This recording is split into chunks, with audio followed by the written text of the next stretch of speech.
नमस्कार नमस्कार विद्यार्थी मित्र.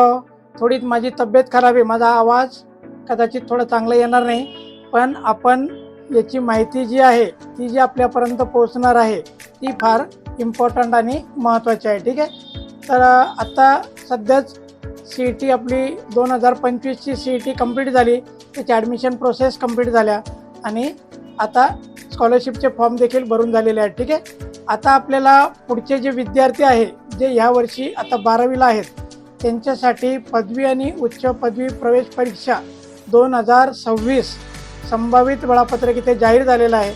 आपण स्क्रीनवर बघू शकता की महाराष्ट्र MPED CET 2026 ही 24 मार्च 2026 रोजी डिक्लेअर झालेली आहे. त्याप्रमाणे MPEDसाठी फील्ड टेस्ट जी असते ती 25 मार्च 2026ला आहे. त्यानंतर MEDची जी CET आहे 25 मार्च 2026 आहे.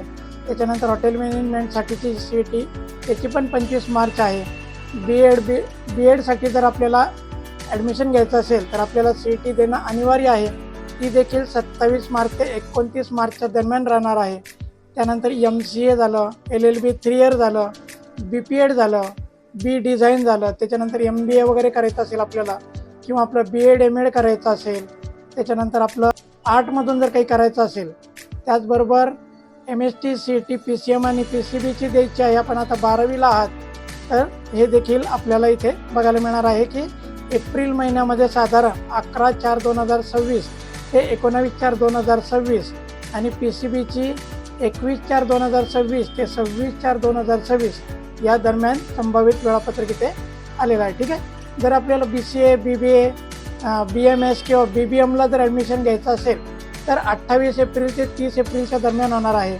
त्यानंतर आपल्याला BSc नर्सिंग वगैरे करायचं असेल, LLB 5 इयर करायचं असेल, त्यानंतर MBA MMS करायचं असेल किंवा MST CET PCB PCM आपण इथे संभावित वेळापत्रक बघू शकता. याप्रमाणे वेळापत्रक राहणार आहे.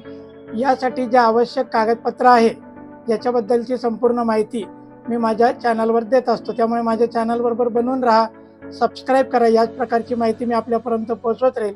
याबद्दलची जी काही नवीन अपडेट येईल ती मी आपल्यापर्यंत देत राहणार आहे. ठीक आहे, आपल्या मित्रांना देखील सांगा. सर्व महाराष्ट्रातील जेवढे क्लासेस आहेत CETचे वगैरे क्लास घेणारे त्या सर्व क्लासेसला माझी विनंती आहे की आपण कृपया कागदपत्रांबद्दल आणि वेळापत्रकबद्दल संपूर्ण माहिती विद्यार्थ्यांपर्यंत पोहोचवायची आहे. त्यामुळे त्यांना देखील याची मदत होईल. बरेच विद्यार्थ्यांना कागदपत्रच माहीत नसतं की आपल्या कास्टला कोणते कागदपत्र लागतात. तर कृपया माझ्या चॅनलबरोबर बनून राहा, आपल्याला ही माहिती मिळत राहील. आणि क्लासेसवाल्यांना प्लीज विनंती आहे की आपल्या विद्यार्थ्यांना कागदपत्रांची माहिती जरूर द्या, म्हणजे त्यांना हे CETचे फॉर्म वगैरे भरताना कुठली अडचण येणार नाही. ठीक आहे, धन्यवाद मित्रांनो.